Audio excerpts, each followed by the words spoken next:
Mr. Rajive Kumar, it's good to see you again. And we thought we'd ask you a few questions about port development, but more importantly, port-led development. Could you start on that, sir? Thank you very much. I think it's a very topical subject. I would like to also take you back to the fact that our country has a very, very rich maritime history. And this is also a fact that whenever we have concentrated on the maritime trade and maritime related activities, this country has prospered. Yes. So one of the visions which is being envisaged by the present government is the program called Sagarmala. Okay. And this is a program which actually covers the whole gamut of port and their development, port-led industrialization, connectivity to ports, Okay. as well as community development for people living along our coastline. So it's a exhaustive program, and we have been able to draw up a very ambitious national perspective plan for this program. Okay. In that question, can I ask you two specific questions before you elaborate on that? A, what kind of employment generation will be there approximately, because that's crucial for the country? Right. And two, what kind of investments it will have? There's a third related question, what is the span of time that you're looking at? Right. I think the first major phase we are looking at is 2020 Okay. and 2025. And our calculations and the estimates of the consultants are that we will be able to generate employment of 40 lakh people directly, 50 lakh, wow. and also indirect jobs to the order of 60 lakhs. So That this is mind-boggling. Yes. considering the requirement of the country, I would say that Especially today when we have seen a decline, yes. yes. So it would be a major development towards that. And in terms of investment, I think there are two components to it.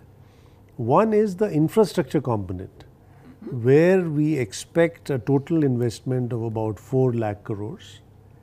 These are related to the road projects connecting to ports. These are related to railway projects connecting to ports. These are related to port projects. And these are also related to the infrastructure which we'll create for setting up industries at these sites. And 4 lakh crores, who's going to spend this? Government or private or both? This has to come essentially from both the sectors. Okay. As you are aware that we have a fairly successful track record of PPP projects, Yes. both in ports and roads. Yes. And that has moved on well, and we intend to continue there. Wonderful. Even on the road side, in the recent steps which the Ministry of Road Transport has taken to solve various problems, this sector is now again looking up. They have come up with a new hybrid model for Okay. PPP. Yes. So we expect that a fair share of this amount is going to be financed either through PPP or through private. Okay. And the remaining amount will be funded by the government or government organizations. Okay. Now, behind the hard numbers, tell us the bigger picture. What is it that you want to do? Yes. As far as Sagarmala is concerned, we have 4 components in it. Okay. The component number 1 is obviously that we have adequate port capacity. And when I say adequate port capacity, it means that in 2025, we should be in a position to double our capacity as it exists today. So we have made individual plans for both new ports, ports in the private sector, ports being set up by the state government, and capacity addition as far as the major ports are concerned. So this is one component where we intend to add another 1500 million metric ton capacity per annum.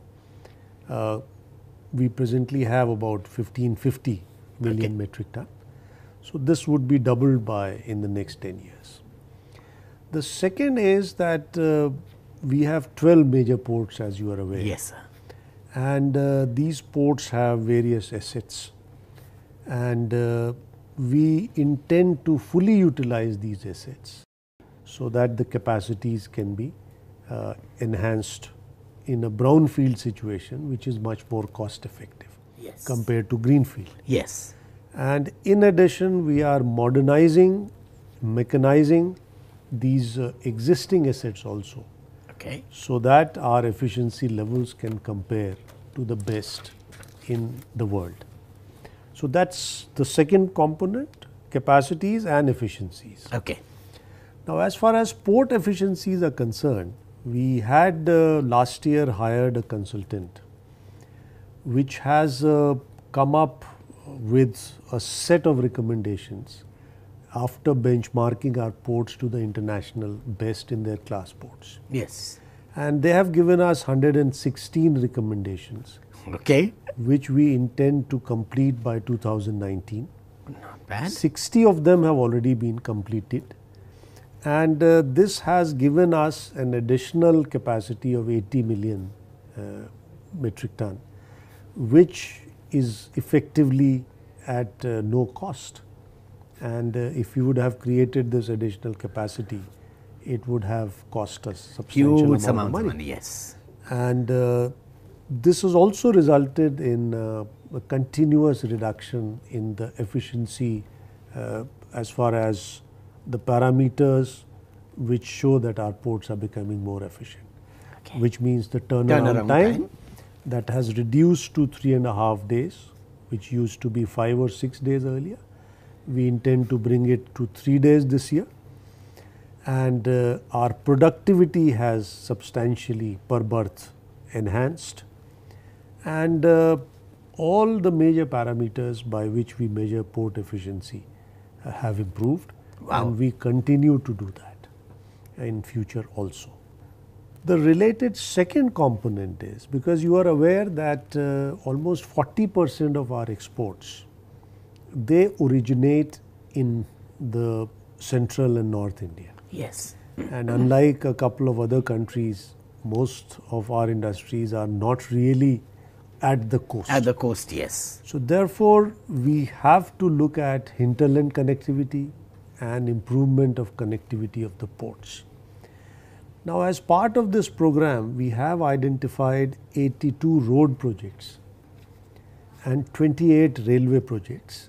Now, I am very happy to say that the Road Transport Ministry has been very supportive of our program. Excellent. And they have committed that they would fund all these 82 road projects. Not bad. And that program is being done up. For a large number of these projects, they would be done by NHAI, which is almost 50 of them. Balance 30 are to be done by state PWDs and other organizations. So these will also be incorporated under the Bharatmala program, which the Road Transport Ministry is now envisaging. Yes. As far as the railways are concerned, again, out of 28, they have been able to commit that 21 of these projects they would be taking up.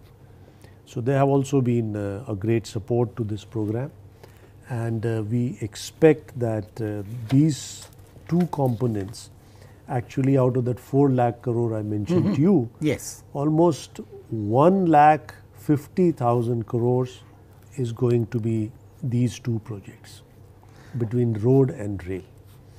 And road department is also going to do 10 expressways under the Sagarmala program, which would be a major development as far as the road sector is concerned. Excellent. In addition, because railways is normally interested in doing large projects, and that is where they think most of their work is. Yes. The last mile port connectivity we found used to be neglected. So for that purpose, the government and the shipping ministry, we have set up a dedicated vehicle, which is a new company, and that is called the Indian Port Rail Company. And they would be doing these last mile port connectivity projects, including improvement in the existing rail projects with major ports. In the previous NDA government, we introduced a port interconnectivity program on a PPP basis? The classic one being the Adani rail connectivity. Right. How would this be different from the old PPP? See, the whole concept is that Yes. what can be done by private sector or what can be done by PPP, we need not take that up. Ah, okay. But anything which is residual, Yes. and there are projects which are residual, that is something we need to ensure that they get done, Which is critical, yes. which is extremely critical. Yes. But there are a lot of times that this kind of a situation arises. Excellent. So those models which railway has given, for example, the non-governmental railways or an SPV route, they are all going to be available. And Yes. any port which wants to set up these joint ventures would or can do it. In addition, we can also support some of these projects by equity support Yes. through another vehicle which the government has created especially for Sagarmala, Yes. known as the Sagarmala Development Company. This company can take up equity position in various projects to make them viable, or where the equity being fully paid up is stopping from implementing the project. Yes. The SDC can take up those projects. So we expect that with the support of the state governments, with the support of the various ministries of Government of India, with the support of the private investment, we will be able to achieve very good results in the next couple of years. And we intend to take up the residual projects by the Sagarmala Development Company and the Indian Port Rail Company. Excellent. Just one question. At the central level, you've got the ministries where cooperation is relatively easy, I thought. But when it comes to dealing with states, getting states to agree with a program that the center has, how easy has it been? I think there are two components of it. As Yes. far as the institutional structure is concerned, Yes. there is a Apex committee for Sagarmala, Okay. which is headed by the Minister for Shipping and Road Transport, Yes. Mr. Gadkari. And there are similar committees which are set up at the state level, chaired by the Honorable Chief Ministers of the respective coastal states. Okay. So within the state, this Apex committee, chaired by the Honorable CM, will oversee the coordination. Excellent.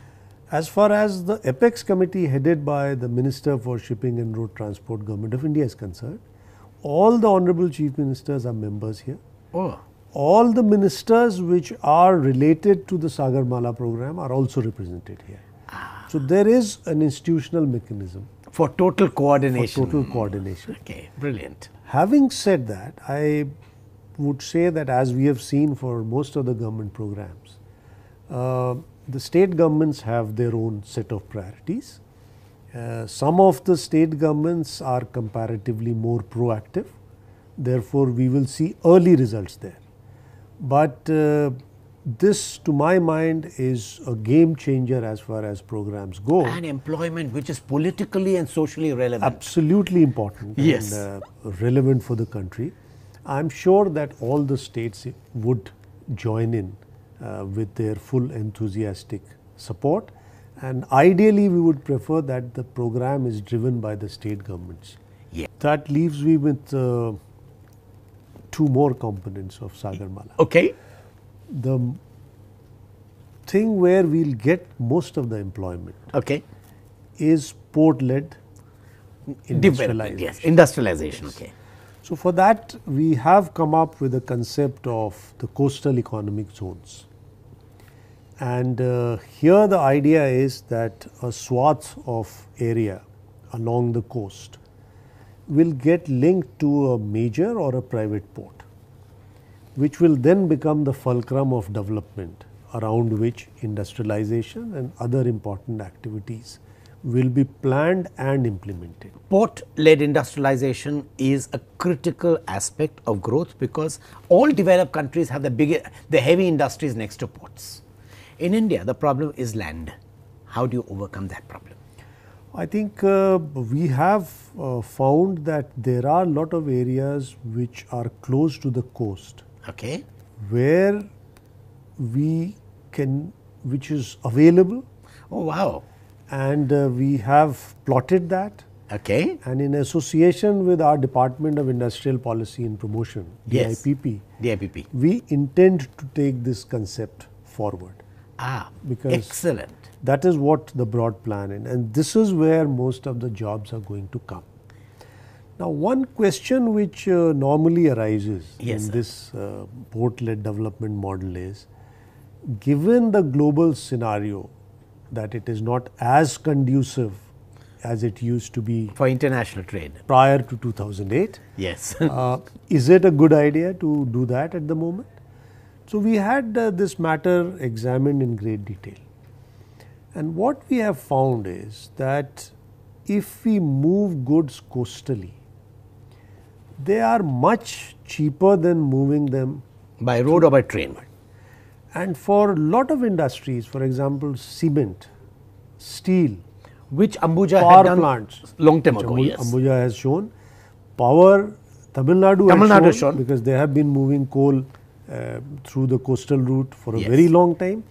So, we have these successful models available. Yes. They can be improved, but if you look at the whole logistics chain in the country, Yes. which, as you are aware, is probably a major bane for all of us, with almost 19.5% of GDP Being lost in that, yes. is lost in that. I wouldn't say lost, but needs to be halved actually. Okay. So, from that perspective, it makes sense, even from a domestic industry perspective, that there are a lot of industries which we Along can the coast, cite yes. along In the any coast. case, we need imported steel because the total capacity will not meet our requirement. For imports, at least you can reduce the cost. Or let me put it other way around. Today, the cheapest way of carrying iron ore is through slurry. From the mine, you have a pipe bringing it to the port, Yes. convert into pellets, transfer it wherever you want. Absolutely. So, to that extent, it makes a lot of sense to have your plant Close to the port. not at the mine head, but at the port. Yes. That gives you so much of flexibility. Whatever coal you need for the steel plant, Yes. you just get it there. True. Unload, it goes into your factory.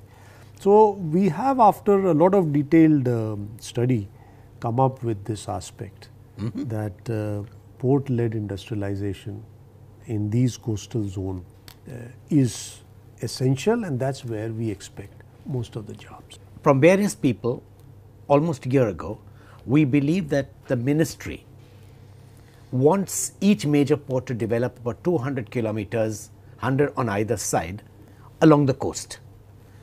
Now, A, is this true? B, if it is true, 12 major ports into 200 is 2,400 kilometers or 7,500 kilometers, a commendable achievement and a very impressive plan. So, as I mentioned to you, Yes. that each of these 14 CEZs which we are planning, Yes. they would be linked to one port or the other. Okay. And from that perspective, this is the size of a CEZ which you mentioned. Yes. Therefore, either a private port or a major port would be linked to this excise of a CEZ. Okay. So, to that extent, your information is correct, Okay. that one of the ports will actually be the fulcrum around which these development will take place. Okay. And I'll come to a very important aspect, which is the fourth I was waiting for that. component of I was just waiting for Sagarmala, that. which is community development. Okay. Now, if we develop a coastal area but do not take care of the coastal communities, I think this whole concept of development Will would collapse. not be complete. Yes. And therefore, we have taken up a few programs as Yes. far as these coastal communities are concerned. A number of them relate to the activities of fishing. Okay. So, fishery development along with the Department of Animal Husbandries and Fisheries is something which we have taken up, both on the infrastructure side as well as on training and improvement of fishing practices. So, we are in close coordination with our sister ministry here to take up this program in a big way. The second is skilling, because if there are opportunities in that local area, and if we are not able to identify the skill gap and train these people in the intervening period, then the opportunities will not be available to the local people. Yes. So, we have already got a detailed study done for 23 districts out of the 78 coastal districts, and that final report would be available to us next month. Okay. And that early. then we will move on to the next stage of skilling these people. Okay. And we have taken all care that the recommendations correlate to actual job availability, Yes. rather than being a theoretical exercise. So, we expect a lot of action after December as far as skilling is concerned under the Sagarmala program. Would tourism developer marinas and coastal what you call it, relaxation spots also come under community development? Would they come in the third part? There are again, two components here. Okay. One component is on a larger frame, we are looking to revive cruise as a big component in the maritime sector. But UK makes $4 billion. Precisely. So, that is one area which we have not been able to tap into. Yes. And we are getting a complete blueprint made Okay. of where we can have the hub for these cruise ships, and not only on the ships, what can be the regional circuits, because there could be interest of people getting in Mumbai, going to Dubai, coming back via Lakshadweep and coming back, or Goa, similarly on the east side. So, that is something we are planning, and we are also looking at 4 or 5 major circuits on the rivers, because we have on a small scale already some high end river cruises in Brahmaputra and Ganga. Yes. But that is something which we feel that if we do it with a complete chain in mind, this would have a tremendous scope for employment for the local people also. Yes, and would unleash a huge amount of wealth. And as far as the local communities are concerned, we have also identified various beaches which have a potential, which are not being used presently, but they could be, to begin with, a good employment generator for the local people. Exactly. This we will be doing in collaboration with the tourism ministry. How will the ministry cope with the competition that is inevitably going to come between roads, which comes in the same ministry, and coastal transport, which is also the same ministry? Because obviously, when one gets developed, the second is going to face a little bit of competition. I think considering that the size of the nation, considering the population of the country, considering that we are fully geared to grow at a fairly high rate yes. of growth, I think the demand on the resources for transport are going to go up. Oh, so nobody will lose out. Therefore, if the pie would not have been growing, I think your question would have been much more relevant. Excellent. But we are living in an environment where the pie is growing. It's growing, yes. And therefore, it is not exclusive. I mean, I'm sure that at the micro level, there might be some competition, in the sense that somebody might feel that this should have gone or what not have gone. Yes. But I think the challenge for the coastal shipping at this moment, notwithstanding its low cost when it's on the water leg, is that the two ends are still not fully tied up, except in some cases. And you mentioned rightly about coal in Tamil Nadu, or what cement companies are doing from Gujarat down south. And what Maruti wanted to do from Mundra to, it didn't work out for a variety of reasons. Right. But I'm happy to comment on that score. Yes. That we have relaxed cabotage, which is a restriction on foreign flag ships to come to our country and operate under their flag, for all kinds of specialized vessels. So, cruise ships, ro-ro vessels, ro-packs, all these specialized vessels, there is no cabotage at this moment. And as a result of that, we have seen attempts of people moving cars from Chennai and Ennore to Kandla. Yes. You would have recently also read in the newspaper that certain Maruti cars went in the National Waterway 1, which is from Banaras to Haldia. Yes. And they were able to do this journey in 6 days. And from December, this ship is going to be regularly carrying cars up and down Ganga. Excellent. Now, we had only last week a ship carrying cars from south docking at Cochin initially, then at Kandla. Wow. And 1300 cars were delivered in Kandla. Not bad. So, from that perspective, things are looking up. Wow. Okay. And we expect that these initial, what you call green shoots, are going to take a big shape in the forthcoming years. Okay. Last year, the government, 2 years ago, the government created a special company to take care of developer ports overseas, the IPG. Yeah. Now, Chabahar was one of them, and I believe India is looking very closely at the possibility of developing a port in Tamil Nadu. No, in Sri Lanka, sorry. Can you tell me what's happening on that front? Well, actually, it's our common endeavor that Indian companies should also look at options. Yes. And the private sector in ports in the country has done a tremendous job. Okay.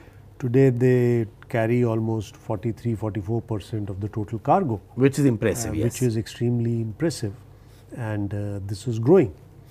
So, we expect that some of these companies would also be associated with projects abroad. So, it is not only the Indian Ports Global which is tasked with the job of delivering Chabahar. Yes. I understand that things are moving exactly as per schedule. Wow, okay. We've had very fruitful discussion only last week when the Iranian and the Afghani minister were here.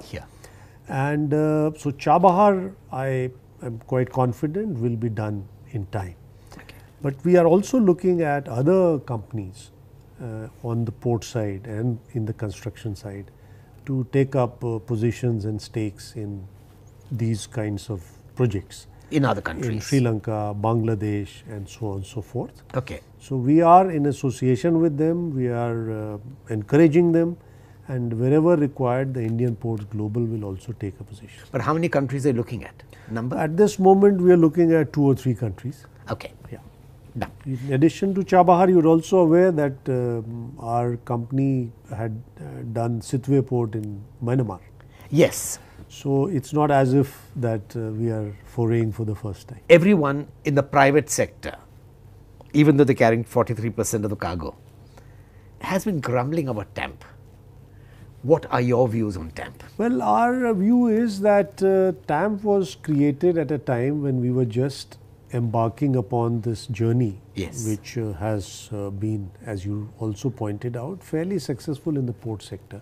It was. At one time it was. In the late 90s. Yes. So, that was the time when we created TAMP.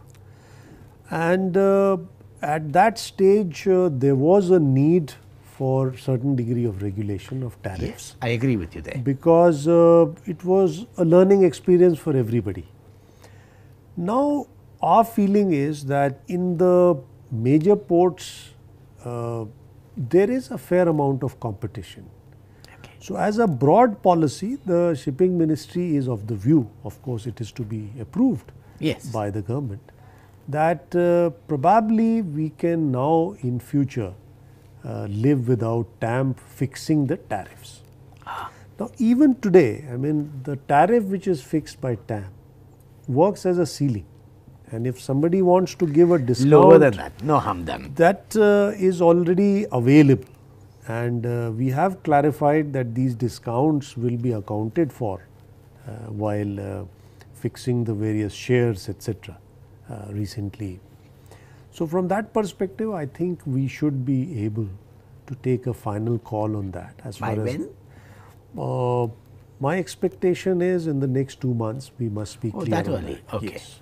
Not bad, because this is one area which, you know, there is a sector which believes that okay, it's outlived its original role, can be modified. So, that is exactly what we are planning to do. Wonderful. That we will give them some kind of a review role.